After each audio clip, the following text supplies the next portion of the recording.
Welcome to On Top of the Covers, a weekly podcast by Orlove dedicated to all of you creative visionaries, entrepreneurs, artists, makers, disruptors. I say people in and around the world that are just constantly pushing boundaries, right? Especially when it comes to art and music and culture.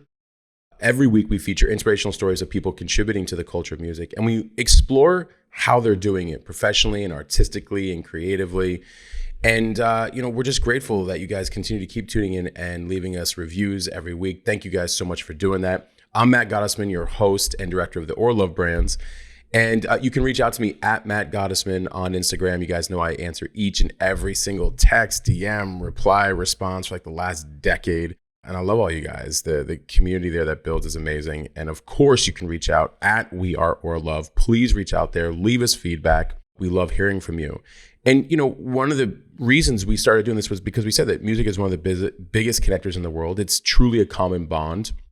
But we wanted to take it a little bit a step further and open up conversations, not only on the art, but its contributors or individuals on a very, unique path and mission in the world somewhat of art, culture, and music and more, right? Because we're always more than one thing. And that's exactly why we also talk about a lot of unconventional ways and different paths to quote unquote success, because I think it's a funny, arbitrary word that really can only be defined by the individual soul. So, without further ado, we're going to dive right in. Another incredible guest today, Ronny Krieger. He's the general manager of Europe for Patreon. And I mean, Patreon, when I this first came up for me, you guys continue to hear me talk about creative ownership and bringing back more of that accountability and ownership to artists and creators around the world through a means of different ways to do it. Like, we now have never had more democratization in the digital world than ever before. And it's only going to get better with blockchain. That's a different story. But I really geeked out the moment I said, all right, yeah, we're definitely having a conversation with Patreon. But I want to give a quick background on Ronny, because it's a phenomenal background. He's, originally a banker for a corporate lending department. And like most of us, at some point just said, I'd rather follow my passion for music as an artist. Well, for him, as an artist, a DJ and producer. And then he later became a PR agent for press and radio, label and artist management. He worked in distribution and at a record store and led a download shop, VP and CPO of Beatport. There are probably about 24 records and remixes he's released under various names. He's a member of the VUT board, the German Independent Music Association, and has been occasionally teaching digital media, social media marketing, international music business. This is why I already love you, man. This is like my entire background, including the international business degree. Since 2010, he's been working as a freelance consultant and advisor for companies like Fat Drop, DJ Broadcast, Shutterstock, Digitally Imported, Scoob, Lander, Native Instruments, Patreon, and others. And he enjoys talking to interesting people, has been hosting and speaking at panels with diverse topics around the globe. So you knew we had to have him on. And from about January 2018 until June 2019, he was appointed the role of CEO at Mod Devices, a new music hardware and software company from Germany. In addition to his voluntary commitment at the VUT, 2 years ago, he joined the expert committee for digitalization and AI at the German Cultural Council. He's currently acting as the GM for Patreon Europe, as I mentioned, and establishing the new Central European presence of the company in Berlin, and where he lives, married and a father of 2 wonderful kids. And he enjoys a very healthy lifestyle. I was telling him I definitely can geek out on that as well, too, as he's really into nutrition and recovery, among other things. Ronny, thank you for being here, man. I really appreciate having you on. Thank you so much for the invite, Matt. And it's always kind of weird to hear someone reach through your CV. It's interesting experience. I know. And, and I have to say this to you, like I've said it to other people, it's always interesting when we hear somebody else talk about our background, but that if you're constantly building and creating and working, you know how it goes. It's like all of a sudden an award or something comes along and you go, oh, okay, that's great. You celebrate for about 3 minutes and then you're back to like building again. So somebody at some point has to celebrate you and kind of help you do a quick like recap of like, hey, where have you been the last 15, 20 years, So it's an incredible background. And, before we get into the background, because I want to bring even more context to our listeners on these amazing things you've done, and also like how we got to here today. And I always tell our guests, you can go as far back as you want, but before we do so, we always do a rapid question rundown, if you will, rapid fire questions. And, you know, a lot of times people will say rapid fire questions for the end. We don't. We do them in the beginning because I never like doing anything like anybody else. And it also just gets to allow the guest to really express, you know, some of their things that they're most passionate about. So are you ready for the rapid fire questions? Bring it on. Awesome. Okay. So number one, if all music was wiped away from the face of this earth, like it's just, that's it, it's Armageddon, whatever it is, music's gone, but you can save 3 albums, what 3 albums would they be? Oh, I hate these questions I because I'm know. a music lover. I've collected thousands of albums over the years.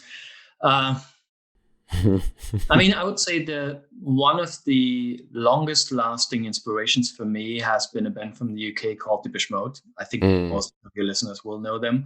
So I simply have to say one of their albums would have to be included. And I could now choose one of the 80s albums of theirs, which my pick would probably go to Construction Time again, where they went from bubblegum pop to an album completely done with sampling and industrial noises in a pop context. And having a number 1 in Germany with a song that's entirely constructed out of metal sounds is still one of the biggest accomplishments in music history in my books. Then I would probably have to choose something along the lines of ambient, more listening electronic music. And you could now pick and choose between maybe Brian Eno, Future Sound of London, or FX Twin. Either one could fill that gap. And then maybe I do have the harder industrial electronic body music side as well to me. So for that side, you could either pick the Ministry album, the first Nine Inch Nails album, or if you like, maybe a Skinny Puppy album. And I think these 3 would probably reflect some of the most important influences for me. But again, I could go on forever for, you know, like 70s electronics, or, you know, all the dance music that's been put out in the early 90s and like other forms. And yeah, it's really, really, really hard for a music lover to choose 3 albums. That's exactly why that question's there. It is hard. It really is. So question number 2 can relate to question number 1. And it has a couple of guests. Name an influential person, living or non-living, that if you can interact with for one night, who would it be? Or one full day, we should even say, right? Now, I stress, they could be anybody throughout all of history, you know, anybody, even ancient history, right? Anybody you can think of, or they could be living, and they could be even in one of the bands, you know, that you mentioned. See, the problem with that is that most people that I find highly fascinating have been complete assholes.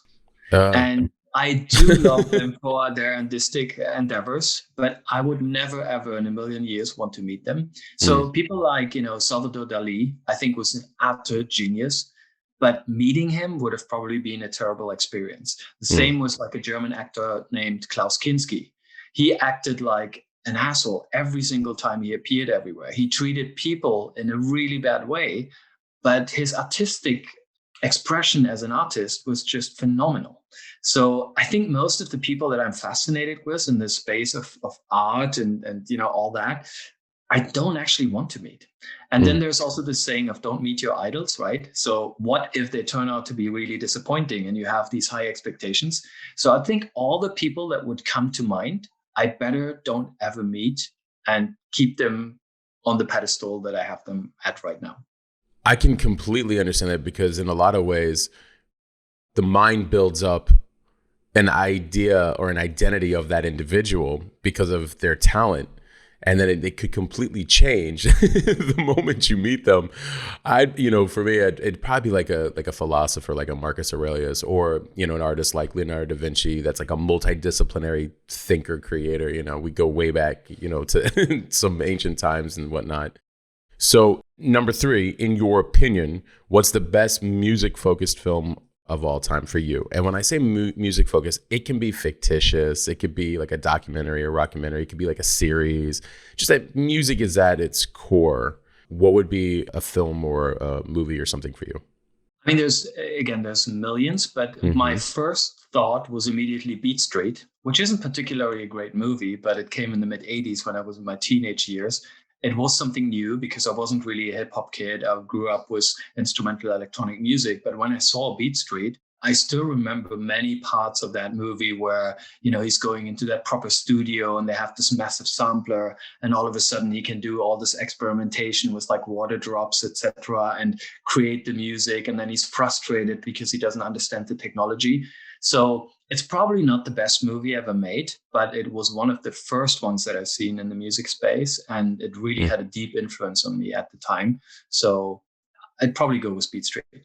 Amazing. Good choice. I think that might have come up one other time, but or you might be the first, but I think that was like a close second for one of our guests. Final question: what's an important book, podcast, Audible, a platform, just something that's helped you navigate your creativity and passion? I'm reading about a book a week, and I'm 47 years old. So again, you're asking these impossible questions to answer. So the only thing I could do is either maybe name a book that I've read over and over again since I'm a child, or the most recent one, and I'd leave it up to you which one you prefer. But name both. Say both. Yep. Okay. So when I was relatively young and when I was just starting to read, I was incredibly fascinated with Native Americans, like deeply fascinated. And beyond just, watching a few movies and getting a plastic tomahawk and running around the room playing, a warrior, I was actually really fascinated in the history side. And I read every book that I could do. I actually wrote a book as I think an 8-year-old about all the facts that I had collected. And, there was a club in our hometown where we could go, and they had teepees and they were, living the lifestyle and all of that. So there is a series done by an East German author, and there's been a movie out of that, and it's a 6-part book episode, which I'm not sure has ever been translated into any other languages than German. But that 6-part book, must have read dozens and dozens of times ever since. Obviously, as a kid, I kept rereading it all the time. And even now, at my age, I occasionally pick it up and read it again, because the author has actually had a relationship with a tribe in America, and she made everything very fiction-based, contrary to most of these romantic Native American stories that have very little to do with the truth, or one-sided with the perception of, not really the original contributors. So that is definitely probably the most read book series that I had. And then a couple of the recent ones, I had for a while The $1 Trillion Coach, and I never really got to finish it. And I've just recently finished it. That was a wonderful and super inspiring book. And I'm just reading a ton of books about athletic mindsets and all of that, because for me, many of them are much more relatable than business books, but have incredible learnings that are, for me, much easier to put into context in a business aspect as well, because it's about performance, it's about recovery, it's about, mindset and perseverance and grit and all that. I don't know if it's possible, but I'm happy to share a list with a couple of books with you that you can put in the notes. We can absolutely do that.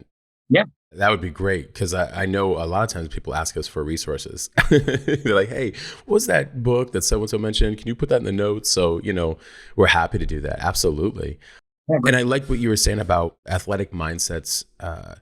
It's truly discipline and a consistency of showing up in the days that you don't want to, and when it hurts the most, when you're challenged the most. It really does bring out a whole other level of, like, you really have to tap into your mind, your heart, and your soul, and if you can do that, to me, that's how I can easily then relate that more into business, because I think sometimes business can be up for interpretation depending on person's range of ethics and and other things. But also like, there's business, there's so many different ways to do something, but at the end of the day, I like the idea of, like, but who am I as the individual bringing that to the business, and who am I and how I'm showing up, and all the people that are relying on me in the business. So I completely get you when you look at athletic mindsets, and then also to your point about the performance and recovery, right? Because we think that it's always go, go, go, go, go. I mean, we as a lot of people, but no, it's actually a lot of go, go, go, take a step back, refresh, rejuvenate, work on yourself, look at the tape, look at the, the role, like the film footage, look at, like, reflect, do all these different things. There's a lot, I think, that can be learned from an athlete, an elite athlete, that can teach us about performance in pretty much every other area of our life. And I'm curious that I'm going to have to, I guess the Native American 6-part book series, that was never translated to English, correct? I'm not sure. I'll have to look it up. I've never seen an English version, but if I do find it, I'll share it. Her name is Lieselotte Welskopf-Heinrich. So I think none of the non-German speakers here will ever be able to say that name. So I'm happy to look it up. And, the was associated with is the Oglala Lakota. And that was, as you can imagine, my favorite tribe, people like Crazy Horse and Gull and others from related tribes have been, I think are some of the best known historic figures from the Native American. It's interesting that that's a background interest of yours. I mean, I'm living in the middle of Arizona. So once I moved here at a very young age, we're in the middle of a lot of different Native American tribes and the reservations that are all around. And there's a lot of the best way to get the education to your point is to, instead of the fantasy side, of to actually go out to the reservations and meet with heads of tribes and whatnot, and really understand a lot more about their history. But topic for another time, or you come visit. And we, no, I actually have. And, I've traveled the world. I've been to many, many places. Yeah. I must say the most impressive visit, and I think my wife has never seen me that excited, is a couple of years ago, we went to the Black Hills. Mm-hmm.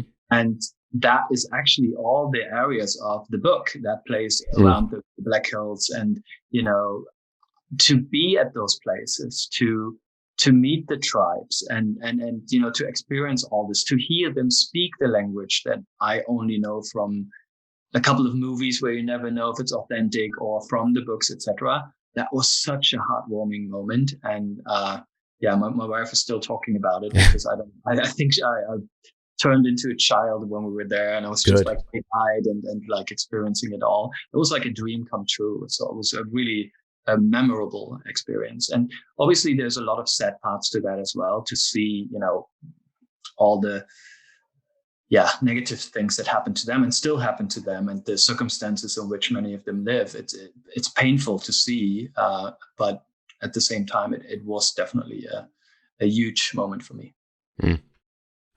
Incredible that you got to experience that, and immerse yourself into a big part of the history, even more so, right? I want to take it as far back. You got a lot of experience. You mentioned 47. I'm 42, so I'm not too far behind you. But, you've done a lot leading up to now. And I would love for the context, I would love for the audience to get to know, how you got into these things. I mean, this is not the first time I have heard a banker, a mortgage loan, like a mortgage specialist, to corporate finance, you name it. And literally said, you know what? I need to go pursue my passion. And it's been in music, art, writing, spirituality, all these different things. And I love hearing that, because I think that that's vitally important for people to understand that you don't have to take a conventional path, or just maybe something felt right, but it no longer feels right, and you want to pursue something that truly does at a deeper level. The fact that you did that, I think, is vitally important. You can go back before then and kind of what happened that made you do the switch, but please feel free to just tell the story and how we got here to today. Okay, great. I mean, first thing first, when you now look at the CV, you could try to see if there's any patterns or any strategy behind it. And in fact, I had a podcast interview before where I was asked about my career strategy and all of that. The honest answer is there's never been one. I agree. It just totally so happened. And I never, ever in my life made a plan about this is my next journey, or this is where I want to be at a certain point. So there's really none of that I can share here if anyone is looking for that. No, they are not. Don't worry. and the banking job actually was also not really a a decision for banking. It was more so that I grew up in the former Eastern Germany. So Germany was divided. I grew up in the eastern side, actually in a country that doesn't exist anymore, which is kind of rare to say. I think few people have that experience. And in the GDR, when you grew up, there were very, very limited options of what your career could be like. You could be a doctor, you could be in the army, you could be a factory worker, etc. But it was literally, I don't know, 24 choices of possible solutions. Not like there's job profiles that no one could have even thought of back then. And so when then the wall fell and I was old enough to make a career move, it was somewhat expected to me from my parents to maybe study something, go to university, because I had pretty good grades and I was always one of the I don't want to say smarter kids, but it would have been a logical consequence to maybe go to university.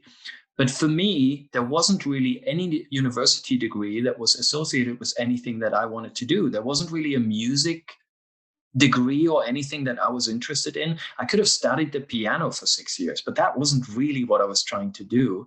And so when I realized there's really nothing, I was like, why would I go to university, study something for, I don't know, 5, 6, 7, 8 years that I have no intention to do?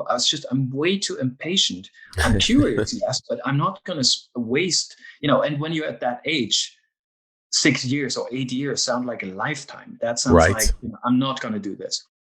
So I was trying to find what could be a good compromise so that my parents and my family would be like, okay, the son did something decent, he's not wasting his talent, etc.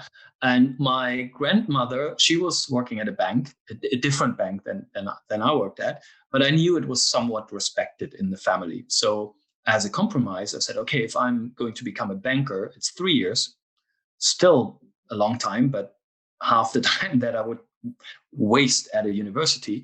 And so I chose to become a banker. I was actually the youngest banker at that bank that they ever had. And I started really early. I was 17 when I started the thing there.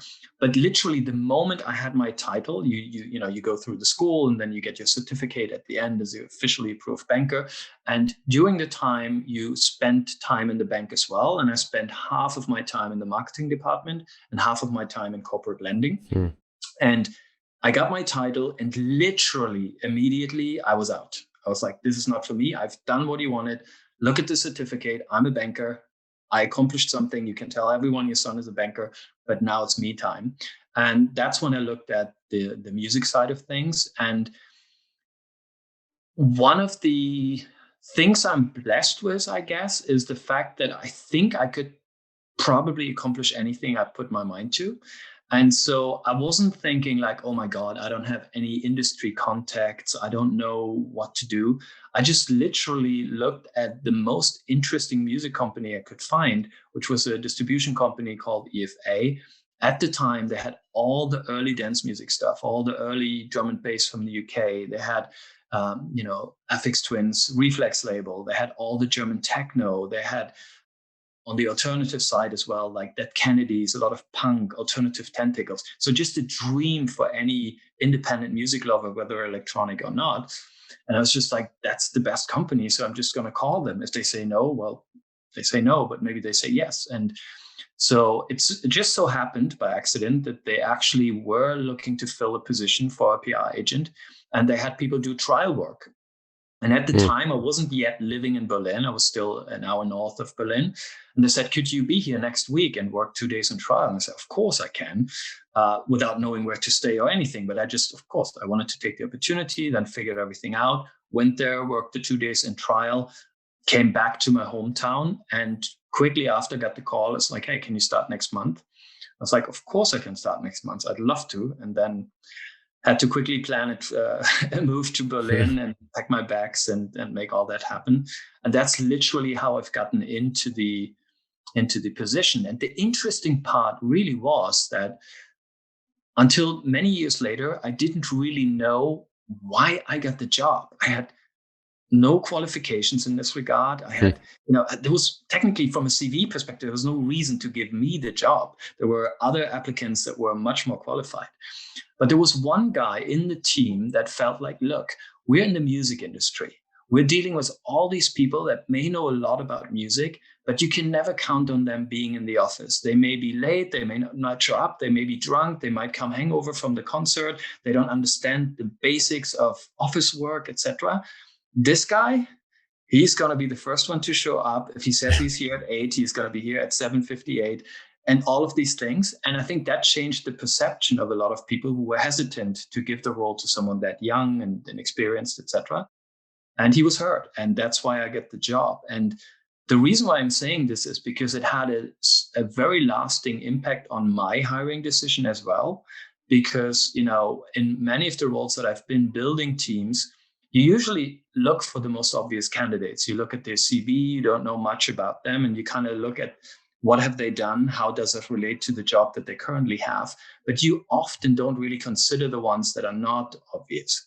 So in any single time I'm hiring for any role, I always try and find the outliers, the ones where it doesn't seem obvious, but I'm just going to give you a chance, and I'm just going to have that call and take a bet and include you in the conversations. And it may be my situation again. And that's a learning. I would have probably never done that if it didn't happen to me. And I'm still thankful that I got the job, even though, I was able to prove myself later. But at the time, someone took a risk. And I try to reward that by doing the same every time I'm building a team.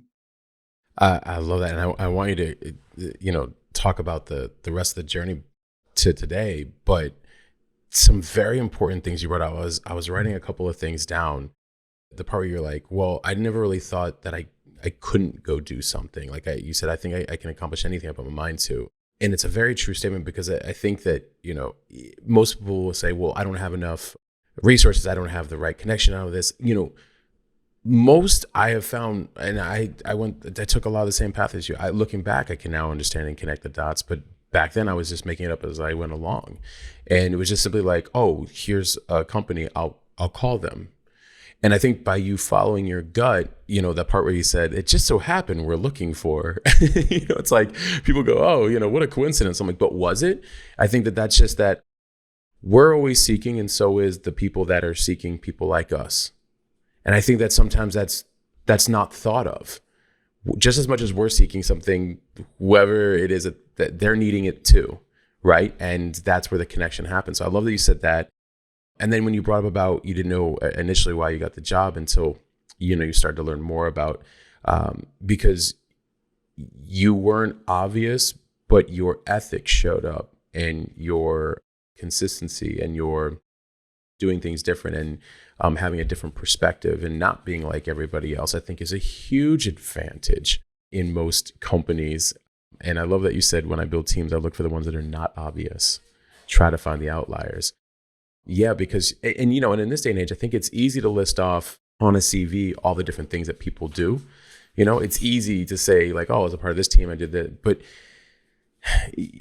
you don't get a sense of the character from that per se. You just get a sense of where they were occupying some time for a while. Like, I want to understand the person's character. I want to understand the person's mindset and approach, and what they're really passionate about, and where are they lighting up. The more you can kind of see, the parts you can't see on a CV, the better you get an idea of somebody being an actual true fit. So I've never really the whole corporate fit and, here's your CV. And in this generation now of like, let's just swipe through thousands of them real quick online without actually, and especially if they're only looking for keywords. Well, keywords don't tell me character, right? So I like the, go ahead, please. Just to clarify, I'm not just looking for outliers. So I'm obviously still having people that are a perfect match for a role, but I'm trying to combine both and give both an equal chance. And sometimes it goes more the way of like, yeah, it's an obvious candidate, perfect fit for the role. But sometimes you do find the outliers. Just wanted to clarify that. In case it's not, I'm not just hiring the outliers and no one obvious. That's not the case. But I'm trying to do both. And the balance also means that you will have people with a fresh perspective, because people that tend to come with a similar experience, etc., tend to do things exactly the same way that you would. And that's not what I want. I want people to come in with a fresh mindset who have not been trained how to solve problems yet and find an innovative solution that may be very different to what you have done. And that's what I'm looking for. And different people, different mindsets, and yeah. So both are happening. No, very, very well put. And yeah, and outliers, they're not like the easiest to find always either. So, but I like that balance of what is their background and experience and how is their perspective unique and different, and finding that really cool balance in the middle. So after this phase, like you had a run of a lot of different roles and eventually ending up with Patreon. Yeah. And I would love you to kind of talk about that next era. I get it spans a little bit of time, but I would love for you to talk about that era. And also because of your background, which I know I could easily geek out on with you with the digital media, AI, digital strategy and marketing and, tech and then platforms like Patreon, which I'm a huge advocate for what they're doing. So I'd love for you to, you can go in any direction you want, but yeah, that this next phase and by the way, just a small note, interesting that you said when you were in corporate lending, you spent half your time in marketing. So I thought like interesting when you look back and connect the dots, it's like, thank God you were also like in and around the marketing because it gave you a perspective that maybe you can draw from later on, right? Absolutely. And I must say one of the most respectful and nicest people that I've experienced in the banking environment was a young guy leading the marketing department, which also had a huge influence for me because, as you can imagine, banking in the 80s doesn't really scream a lot of likable people in leadership positions, right? Like, I mean, it's a different kind of environment. And so, yeah, that was pretty formative. So a couple of things happened. One of the first learnings that actually, or cycles that kept repeating in my career started at EFA, at that distribution company. And I think I was there around 4 to 5 years. And it then so happened, again, not planned, that most of my stops have been around 4 to 5 years. And I thought a lot about why that might be. And I think what drives me mostly is to build things, to shape new procedures and new processes. And once they reach a certain point that I think there's other people who can do it better, or it's basically maintaining what you have built, etc., I tend to lose interest. And I'm wondering whether that will now change, that I'm getting older, that I'll be ready to stick with these new challenges as well. But up until now, it's pretty much always been that cycle. And it seems to be about the time that things needed my attention of the 4 to 5 years. And then I always got to the kind of point where I said, okay, I've made the impact that I think I could do here now. And now I'm curious to do something else and build something else. And not as an entrepreneur, not my own company, but in other environments. And that kind of learning started at EFA. And the benefit as well, because I was so inexperienced, the expectation is really low. You essentially, no one expects anything of you if you don't have experience. You just come in, you get some basic tasks that you need to do. But I was always a great observer and I was always very curious. So I looked at everything that had been done and looked at ways to potentially make it better. And I made suggestions, and that's how I could make an impact. And probably even more so because it wasn't expected of me. It was just things that I observed, I brought to the table that I was able to improve. Then the relationships that we had in the department with other record labels and media, etc., were also done maybe in a different kind of way. And that's how I could leave a mark, which is a lot harder when you come in at a more senior position and everybody expects you to do all these things. If you come in early, you can be super creative.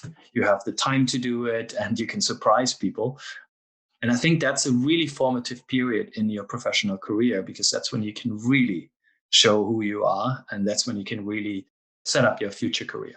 You're right. It's not an easy, coming in and driving growth and impact in an organized, efficient manner that allows it to truly flourish is a lot of work. It's a lot of emotional intelligence because you're dealing with various people and departments. It's a lot of expression and, having creative outlets, kind of expand the brand. It's, finding new, unique ways to deliver value to its customers for scale or its clients. You're right. And then, to your point, like, when you're in a startup, right? Or in the early formative years, like you can literally, and nowadays, now we're living in a whole other time now. I mean, you could literally, as the movement is called, build in public, mess up in front of the public, and the public loves you even more for it. They're like, you should try doing this. Like, all right, we'll make that for you. Like, cool, we'll buy it again.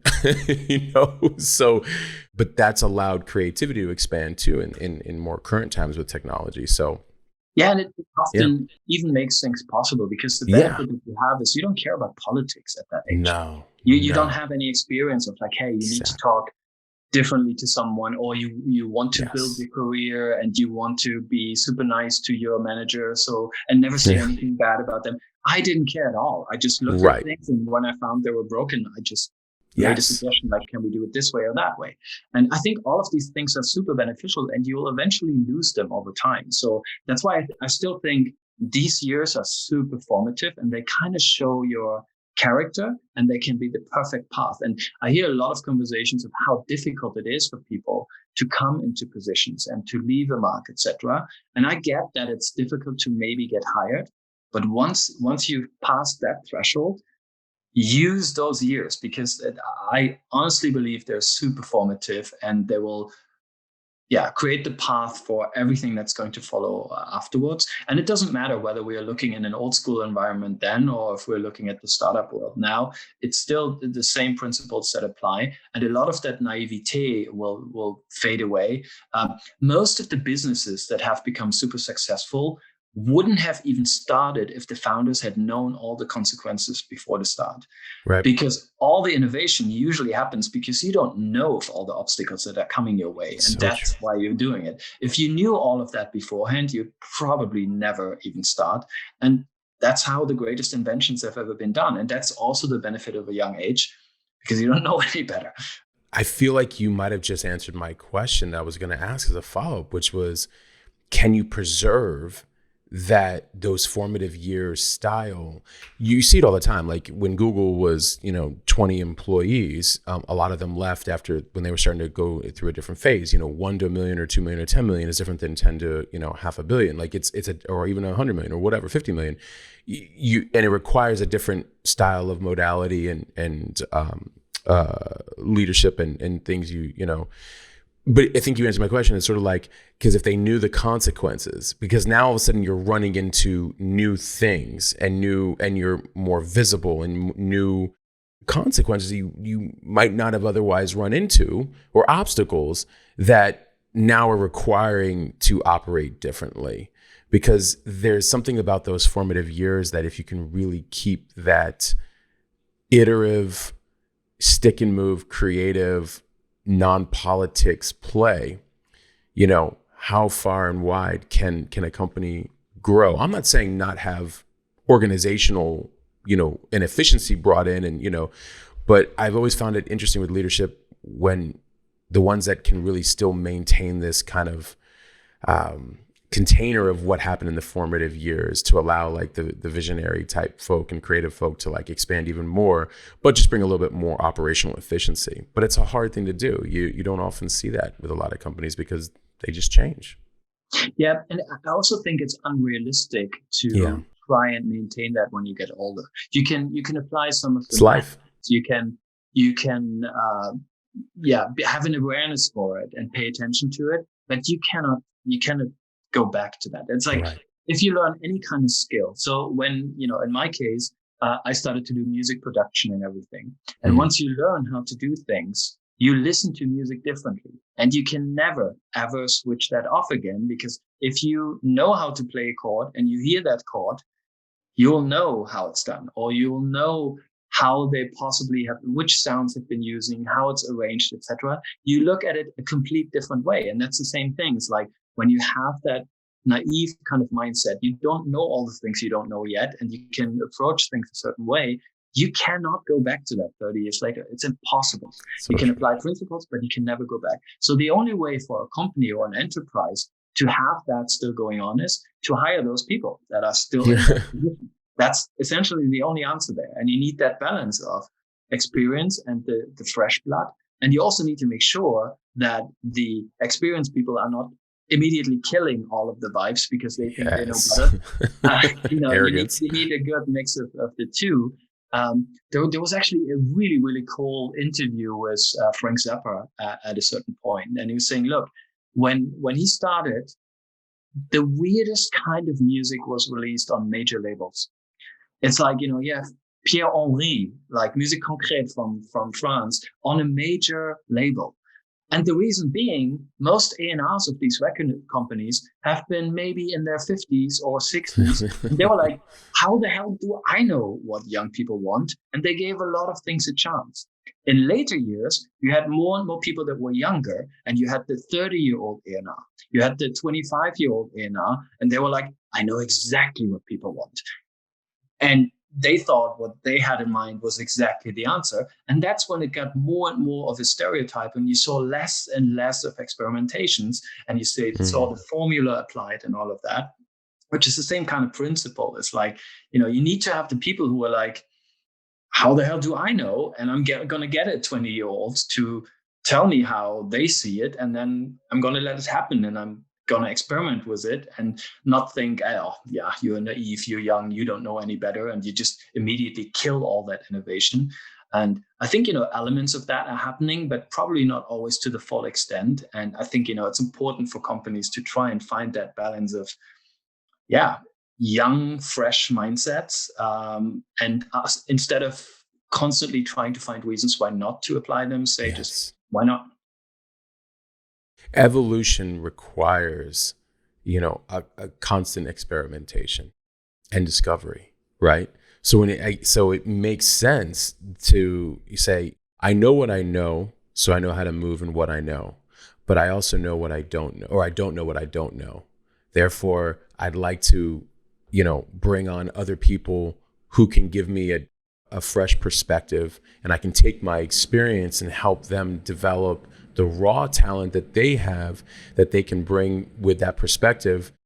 And I can help, if you will, like a balance or a mentorship to help them flourish with that talent. And it helps me understand more of what I already don't know, if we have to be constantly in the pursuit of what we don't know. And you're right about the ignorance is bliss kind of a scenario. I remember about 12 years ago, I was going through a very interesting transformational time, and I was speaking with a spiritual mentor, and I had my hands in my face like this, as you start to learn a lot of introspective things. And he goes, what? I'm like, I can never go back. I know what I know now. I can never go back. It's one thing before when you have that naivete that like, I just didn't know. Once you know, you're absolutely right. You cannot go back in life and in business and in all things. Once you know more, you have to operate from that place of knowing more. Or not. That could be a choice too, but that can also get you in trouble. So you're absolutely right. Like, and I don't think you want to go back. Like once you know what you know, you want to use that to flourish from there. So we're in a constant state of learning. So how did Patreon come around? How did that moment in time happen for you? So maybe a quick fast forward from the distribution to Patreon. Like the physical distribution job that I had at IFA was still at the very peak of physical record sales. It was second half of the 90s. Record sales in vinyl and CDs and everything. The whole industry was, financially way better than it is now. Right. And it's been in between. And so I was right at the point of time when the earliest signals of a digital change came about. And the company that I was working with at the time was so successful in what they did that they had absolutely no thought wasted on anything digital. And I forgot, but a couple of years later, a former colleague of mine reminded me that there was a board meeting, and like every board meeting or company-wide all hands type of meeting where the record sales of the year were celebrated, I had the bravery to step up as a young guy and say like, so what is our digital strategy? And everybody laughed at me. And like one of the executives of the company was like, what do you mean like MP3? But can't you see the numbers? Can't you see where we're headed, etc. And at that moment, I kind of knew like, okay, I'm looking for a new challenge, etc. And, unfortunately, the company went bankrupt just a few years later, which wasn't only because of that reason, but also because of that shift to digital. So then one of the next steps I did, a couple of interim steps, was that I was asked to join the team of Beatport. Beatport was a very young company, started to do a download shop around the same time as iTunes.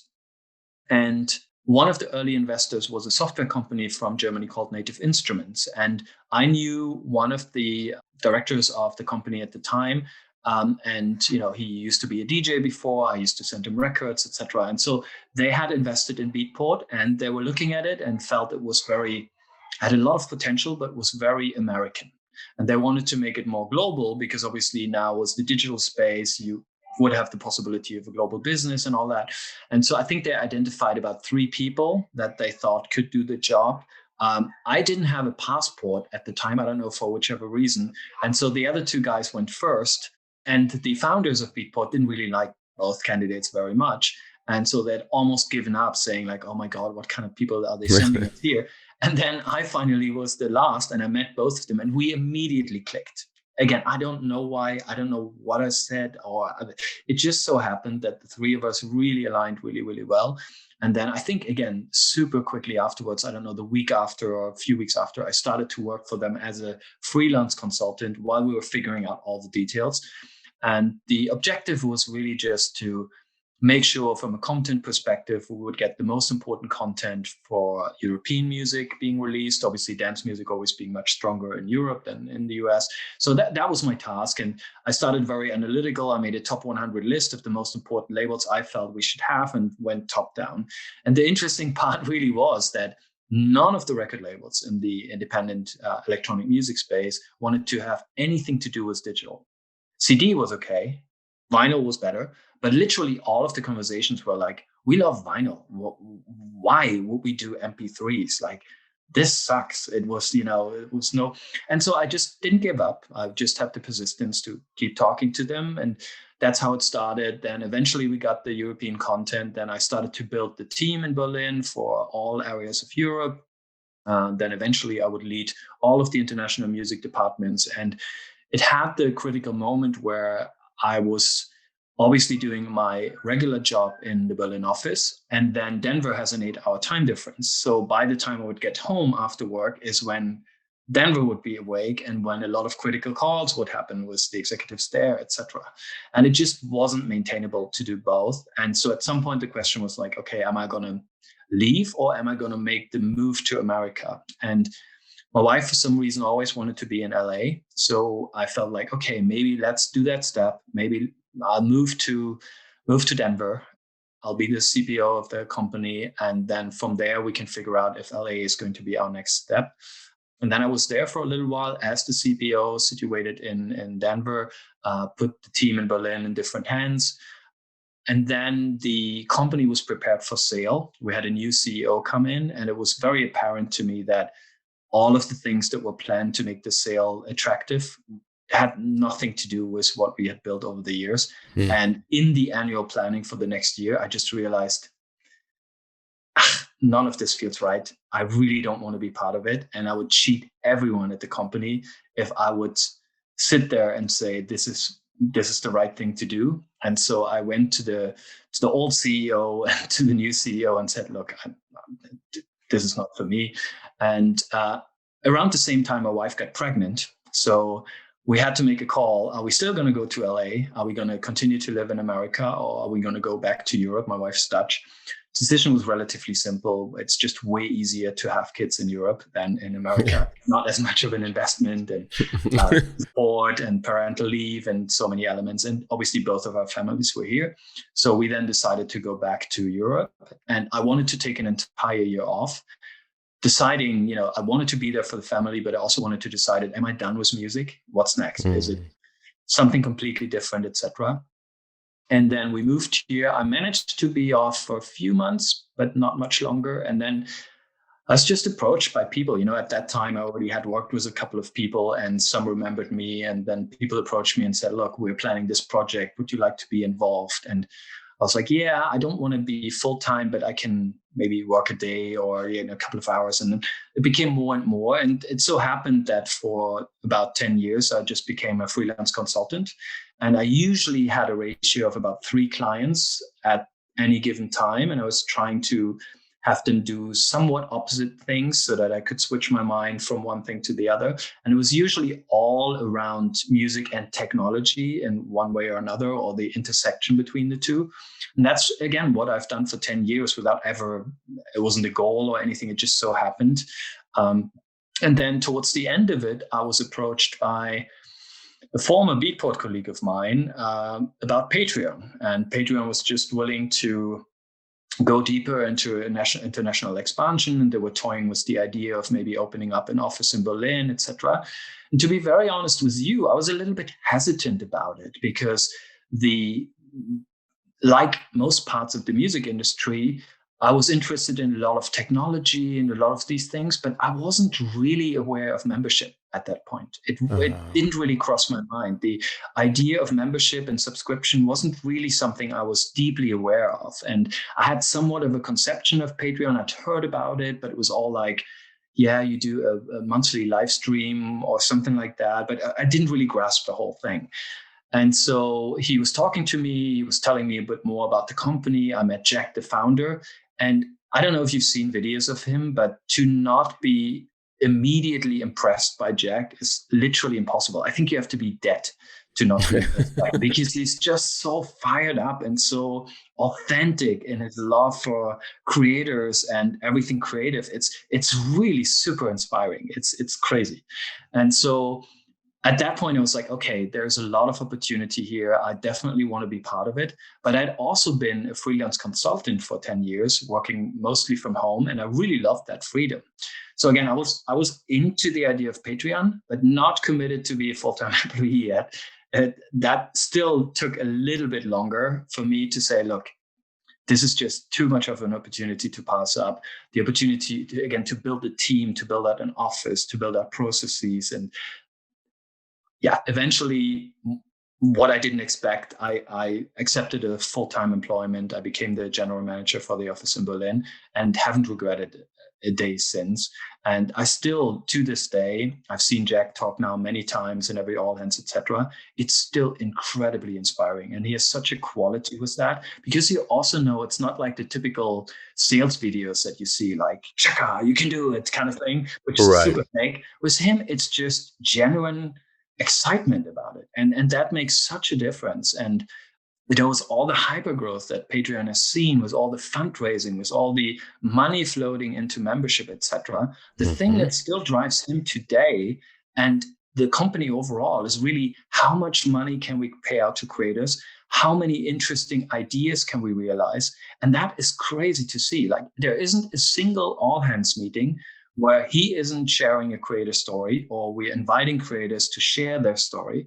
And they're so inspirational. I mean, it's really highly emotional. And even before COVID, and now imagine when COVID hit and a lot of people lost their income streams, how emotional some of these conversations have become. It's really, I know we're not curing cancer or anything, but I think what Patreon does is leaving a big footprint, and it's really helping a lot of people to realize ideas and be independent and have opportunities now that they never had in their lives before. And it's super inspiring to be part of it. And I'm super thankful for Jack of having the idea and also the confidence, because I think we talked about it before, where often people don't even start a business if they knew all the consequences. One of the things Jack did is he made a list of, I think, 40 musicians or 40 creators in the US that he felt Patreon would be a good idea for. So when they wanted to launch Patreon, he approached all 40 of them. All of them said no. He didn't care. He still launched. And even for that, I applaud him, because I don't know many startups that would say, let's do a proof of concept. We ask 40 people. If all 40 people say no, it takes, you have to be pretty convinced to still say, I still believe it's a great idea, and you go ahead. I love everything. I'm like salivating over a bunch of different points I was saying, but he was absolutely 100% right. And so I, like you, been a freelance consultant in digital starting back in 2000, my first was into music, Virgin Records. I was the only kid there talking about MP3s. And just like you, I was like, so what's the digital plan, digital strategy? And they're like, the what? I was like, well, the digital strategy, I mean, like, MP3s or, whatever. I'm like, hey, I did a cost analysis. I'm like, you can actually make more money on the back end and give more to the artist on the front end by shrinking the cost in the middle with MP3s. And they're like, that's not going to happen. And I thought I was the problem. I thought I was like, but it didn't discourage me, but I was like, I don't think I'm wrong, but so then I created my first startup, and it was in music, but it was tech, it was internet, and it was in the early 2000s. I failed miserably. I learned every major lesson you had to learn in digital, but the point that you're bringing up, what's the digital strategy? Like, what are you talking about? That part, and then music and technology, and then Jack's enthusiasm for membership and subscription. Come 2014. The hardest part I found as a freelance digital consultant is that if you don't practice it, they don't understand it back then. And it was a very interesting concept because I was like, I can show them, and some of the brands I worked with, like Louis Vuitton and Moet Hennessy and Krieger Champagne, they got it. They were like, we don't know what to do with all these followers. I'm like, I'm the only digital guy here. Let's have some fun. But most of the brands really struggled with the concept of distribution now being in, the internet, right? And that's just a new form of distribution. It's no different than anything else. It was a very interesting thing to see that there were, as I would talk to some companies, they would struggle with it until I took to the internet in 2014 as like, okay, I guess I'm going to have to be a creator, not really planning on it. And then all of a sudden, getting hundreds of thousands and millions of followers. And then when CEOs would say, well, why? And I said, all right, well, let's push this button and see what the people respond with. I was like, because now we have a two-way dialogue. So there's creator to consumer and less barriers, but there were still barriers. Where I love what Patreon did, and where I believe we're going to continue to see, especially with blockchain and others, is bringing the creator to the consumers with a lot less friction in the middle and a lot less gatekeepers. And people have been like, I'll take some of that, and I'll take some of that, and I'll take some of that, and I'll take some of that, and here you go. Because that was an old model. And newer models are business models that the people want to really connect to the person creating the content. And I know it, I agree. Sometimes it seems crazy, and they're like even on my Substack, they're like, "You gonna put up a subscription soon?" I'm like, "Yeah, it's gonna come soon." They're like, "You just let me know when." I'm like, "Weird." Like, so you just want to keep you just want to pay me? Like, I love your content. I'll pay whatever. But they, if they're gonna pay for Netflix, they're gonna pay for Ronny, or they're gonna pay for Matt. Like, if they want to consistently connect and have unique content and a relationship with that individual. It's definitely a new world we're living in. And it's so empowering to creators because, they've been delivering a lot of data and a lot of content for free to the web for quite a few years. And that's why Discord and Substack and Patreon and, a case can be made for, OnlyFans and all these other platforms where people are like, hey, here's my paywall.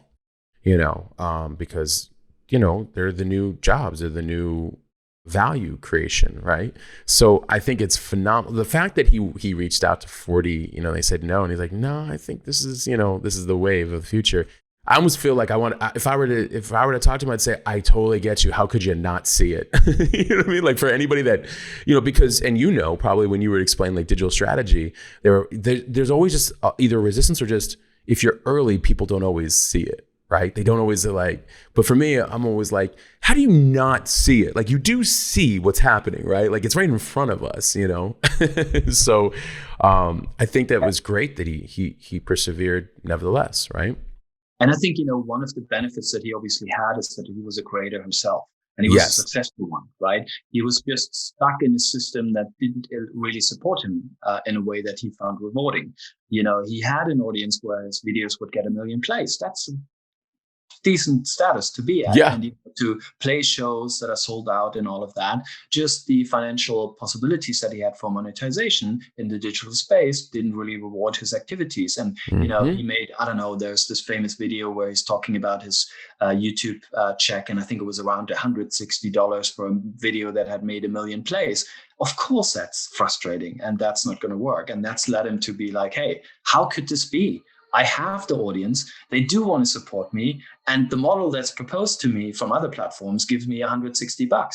You could argue the same way about current streaming models, etc. It's like, it's frustrating if that is supposed to be the only solution. So you have to be creative. You have to come up with the idea. And I think, as you said, sometimes you have to show how it looks like and how it can work before the majority of people understand. And luckily, he wasn't just an entrepreneur who had the idea. He was also a creator. He could show that it worked for him. Yes. And then it was easier for other people to understand that it could also work for them. And even now, when we do our outreach campaigns, when we talk to creators, the easiest way for people to understand how powerful membership can be is if they are shown an example that they can relate to. And luckily, Patreon now, after so many years, is in the position where we pretty much have examples in every territory, whether it's a specific podcast or, a video or visual arts or you name it. We do have plenty of examples that we can show that are in a similar audience level than you have, in a similar territory, etc. And that makes it way easier for people to see themselves do something similar. It's way harder when you just start off and you don't have any examples and, it's an abstract idea. It's so true because it's a lot of it also you need a mindset shift. It's not until you see a gamer on Twitch where people are paying to watch them play, or even on Patreon, right? There people are paying to watch, or designers, like how they're actually using the tool that they're using, or developers and doing code, and say, hey, you guys want to watch this video, and or whatever it might be.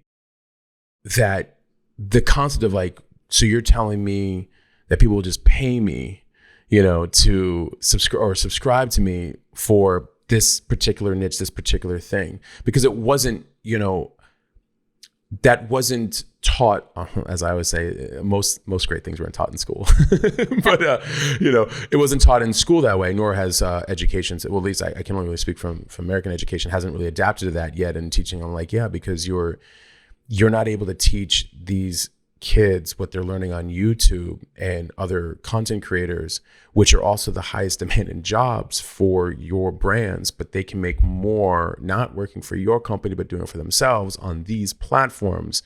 Democratization of talent has really created a new ecosphere.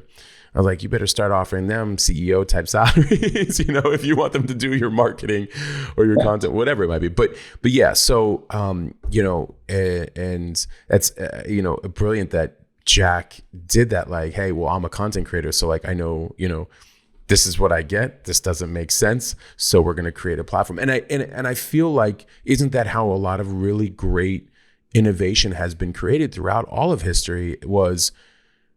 It doesn't seem to exist, or I'm going to be this thing and then I'm going to solve either my problem or I'm the guinea pig, and then we'll see where that goes from here.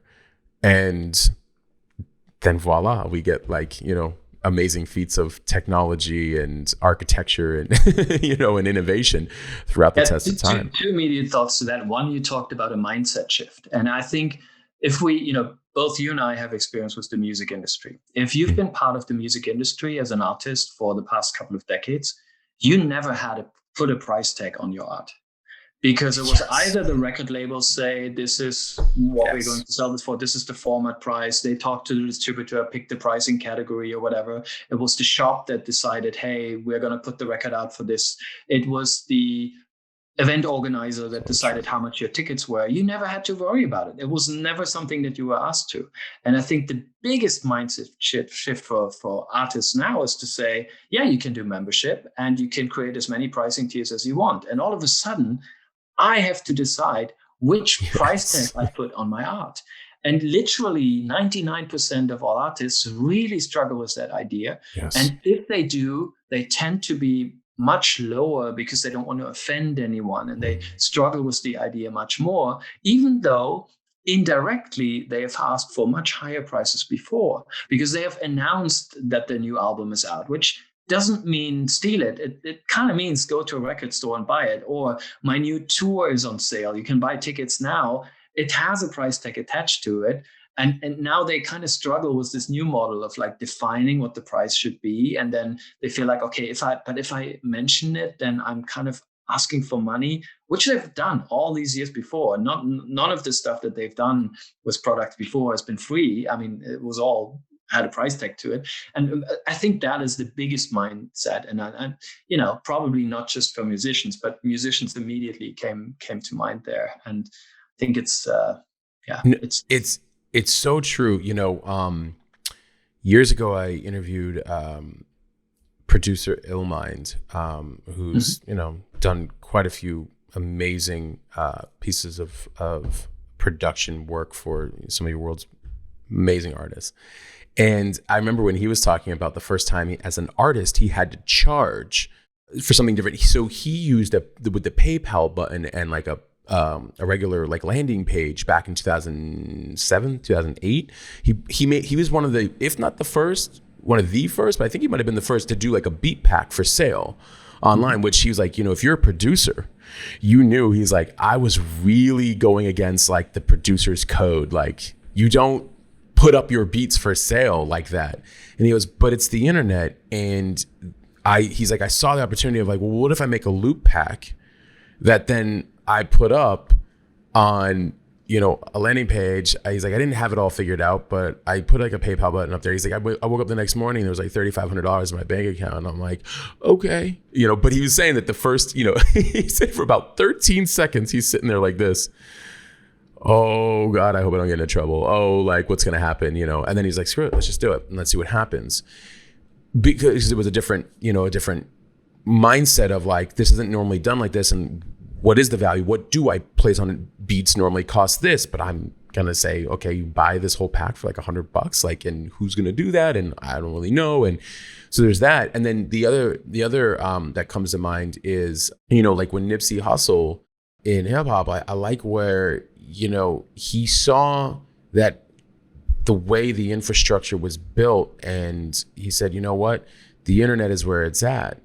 You know, God rest his soul, but he's like, the internet's where it's at. And he did that $100 mixtape that 1,000 people bought, and it changed the perception of like, because a lot of people would be like, well, who would buy that kind of mixtape for that amount of money? Well, first of all, if they're buying it directly from you, they'd probably pay $200, $300, $400 if you will, versus dealing with like these layers of gatekeepers in industry. And nothing against the industry as much as just the fact that once you have layers, you feel like the artist is further away from the consumer. When the consumer can get up that close and personal, they're like, oh, I'm buying directly from you, like, yeah. And they're like, do you know what you've done for me? Do you know what you how you inspire me? You know how, like, thank you for acknowledging me, thank you for saying hi on your platform.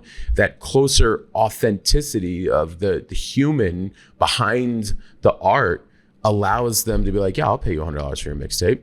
And, you know, and then he flipped that $100,000 and put it right back into like, okay, let's see how much further on the internet we can go and create merchandise and create more content and, you know, interact with, like, let's do this as a community, you know, and build from there. And I love that when somebody that visible has an experimentation like that in public, because then people can go, oh, is that what you were trying to talk about? You're like, that's what I was trying to talk about. See, like, that's the beauty. Like, we don't need permission anymore. We just don't need it. So yeah, I love the time that we're living in. And so I knew when, I think the first time I explored Patreon was about 2016. I completed a profile, but I ended up doing more with it. But I was like, this thing is gonna crush it. It's just, yeah. And now, you know, I think, I'm not sure if Jack ever knew how big this would become, but to basically see how, you know, we have literally every form of creator on the platform, the people that are happy to get a few $100 a month to the people that make millions a month. And, you know, like, have media enterprises come out of the membership idea right now of like, some of them you could call media corporation, production houses, etc. I would have never thought that we would get that way. And keep in mind, the types of creators that have been on Patreon until most recently have been more like the mid-sized kind of creators. we're not talking about Taylor Swift yet. Now imagine once we get to the point where a lot of the very big names are less hesitant of saying, F you, whatever major label or whatever corporation, I'm not going to look for the next $10 million check from you. I'm going to do it myself. I'm going to own my audience. I'm going to do this my own way without someone else telling me what I should put on my next album. Imagine that going to happen. And we see more and more of these conversations happening. So it's not a question if, it's just a question when we'll see more of those names. And it will bring the whole level one step further, which again will make it possible for a lot of more people to follow their examples. And the entire infrastructure of creative businesses in the future is just going to be into a dimension that we can't even really imagine right now. It's already way beyond what I would have thought would have happened. And I think we're really just scratching the surface. And with all the attention going into membership right now, whether it's from the big platforms, whether it's from all these young startups, etc., I love that, because it just means that there's more choice, that there's more people promoting the idea of membership. And yeah, it's going to be a few elbows and arrows. You're going to lose a couple of creators to someone else. But generally, we're all promoting the same idea. And more creators are going to be aware of the choice that they have to go down the old path and be stuck in a system that they may partially be able to influence, but not entirely, or do it entirely themselves with all the consequences, but also all the opportunities. I think it's great to be a creator at these days. It really is. And, what I love too is the responsibility that also, and accountability that comes with this new ownership for creators, because now they can think of themselves more as running themselves like a business, just meaning like management and saying like, okay, like, hey, if this amount of money is coming in, what do I need to do with it? What do I this? Typically, they were relying on a system or the labels or whoever, I mean, in any kind of industry, but like they were relying on the system that was kind of taking care of a lot of those things, but there could be a lot of margin for error and loopholes. And the less if you're only creating, but you're not honoring and respecting the creation by managing it. And in this new era, you have to, because you're like, well, I'm making more money doing this. Let me think about my costs.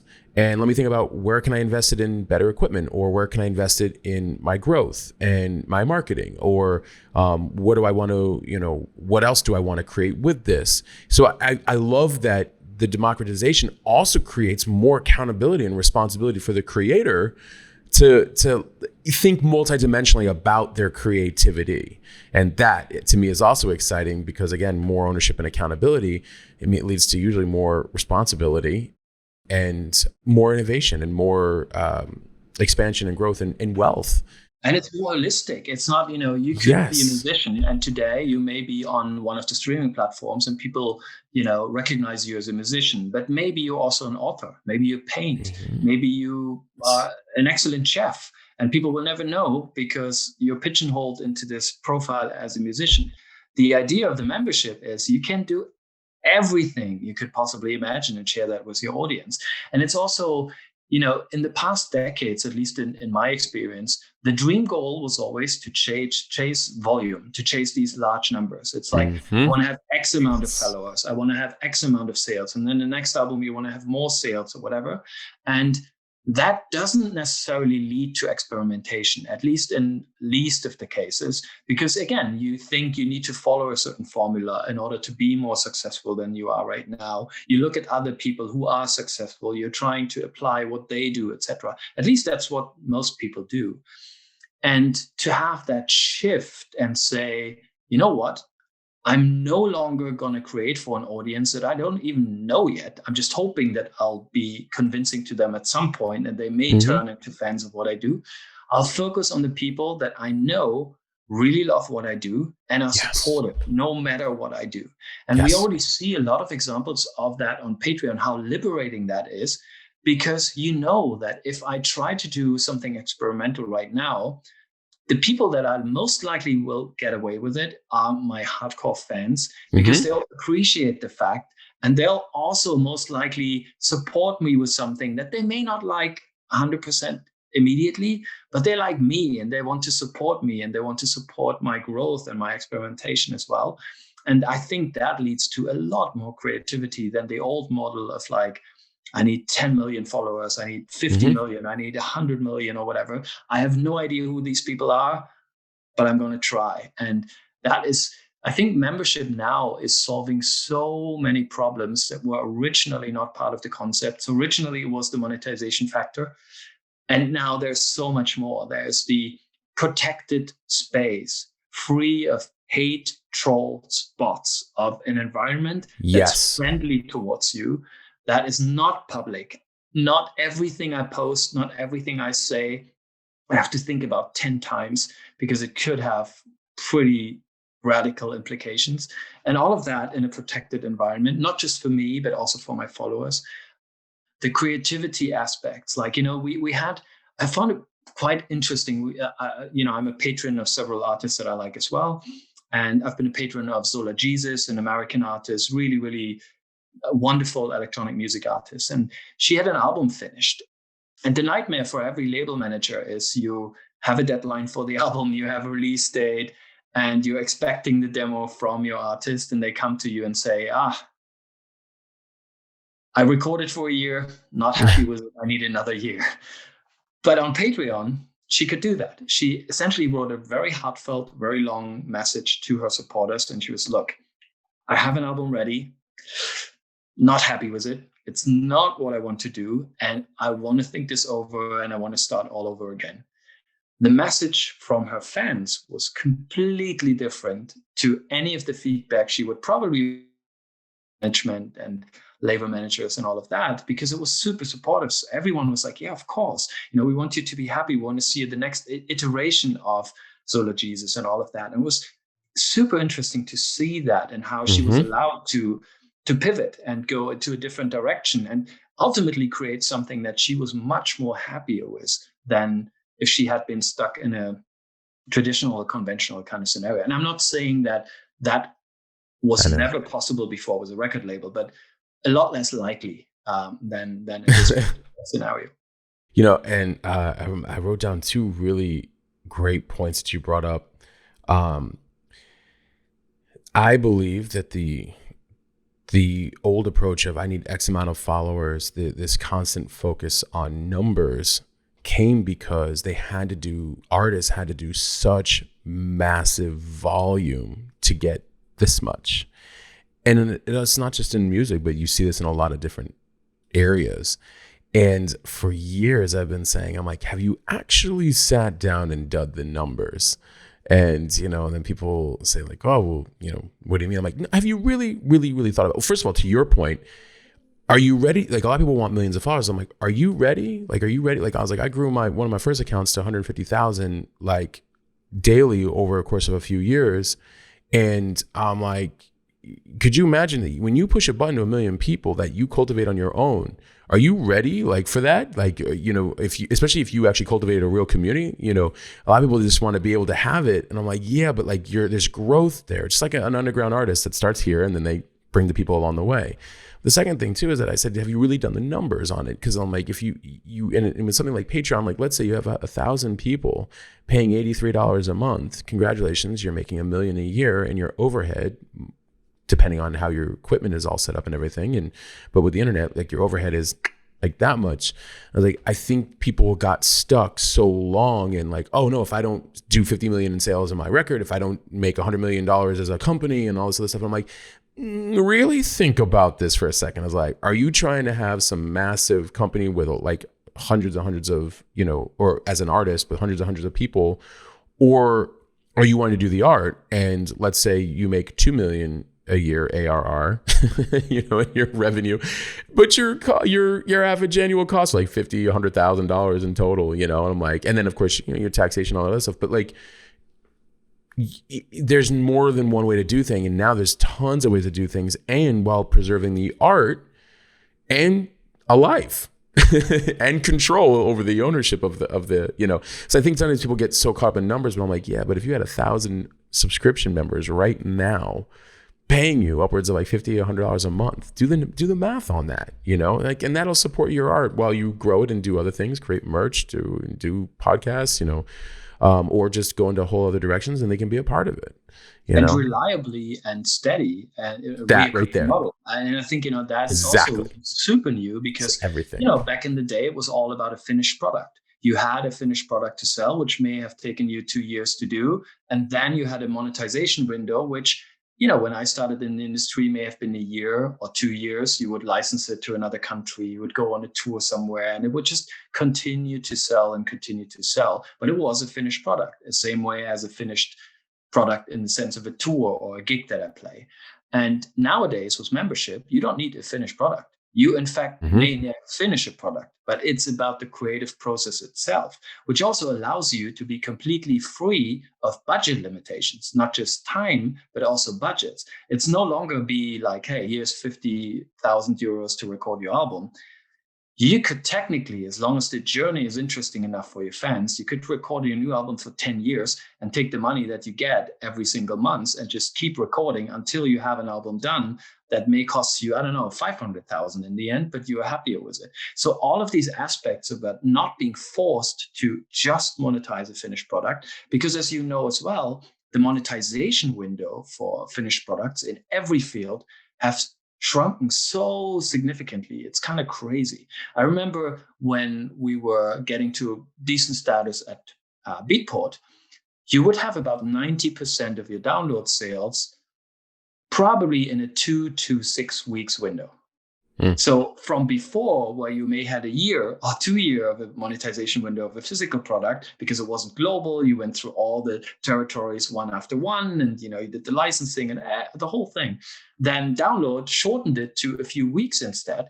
Now with streaming, it's essentially a week, because if the algorithm doesn't pick up on your release in the first week, a lot of the additional components that you would get on top of it, like the additional promotion layer or the playlist inclusion or any of that, are not going to happen. And there's so much volume happening every single week that you better hope that your album performs in the first or second week. Otherwise, it's go back to the studio, record the next thing, and hope that next time it goes better. There's no trying like, hey, strategy 1 didn't work, let's try strategy 2 because you're old news. And it's super sad to see that, but that's the unfortunate reality. And again, I think membership solves that, because you're talking to a different community, you have recurring revenue streams, you can experiment, you can try new things, you can work on development.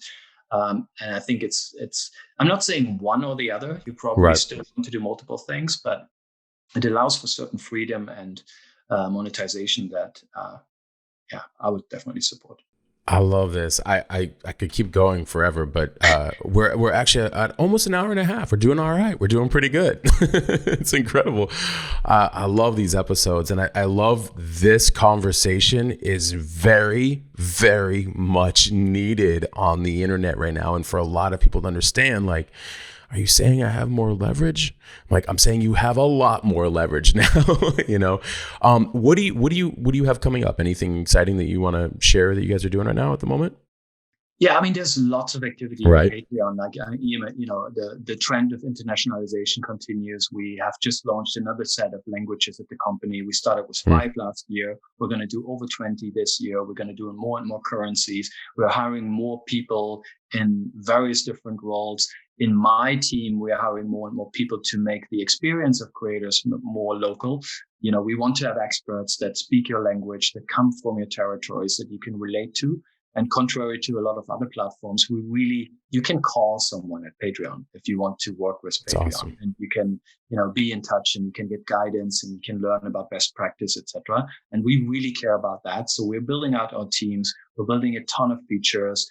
I think it was also revealed with not the last fundraising, but the one before, that we are moving into the direction of a discovery platform more and more gradually over time, which is also new for Patreon. We're having more and more conversations with really big global names all over the world right now that are also discovering the idea of membership for themselves, which again, not going to shift the focus of Patreon, and all of a sudden we only care about the Taylor Swifts of the world, but it's going to allow a whole different new horizon for what membership can mean, and it will have a lot of impact on other creators who are then inspired by these big names to also try membership. And lots of very interesting elements happening at Patreon. So all I can say at this point is watch the space, and please find a creator that you love and support them directly, and experience the experience of membership from a fan perspective as well. Because unless you've been part of a fan club of anything before, you may not be aware of the power of it. And it's a really rewarding experience. So that's a very good point right there too, because, there's the community aspect that comes from a fan club, and even like original fan clubs. That's all that this really is it's the new fan club with a lot more options. Ronny, this is incredible. Where can everybody find out about you, Patreon, all of the digital spaces? We would love to have the audience connect with you more.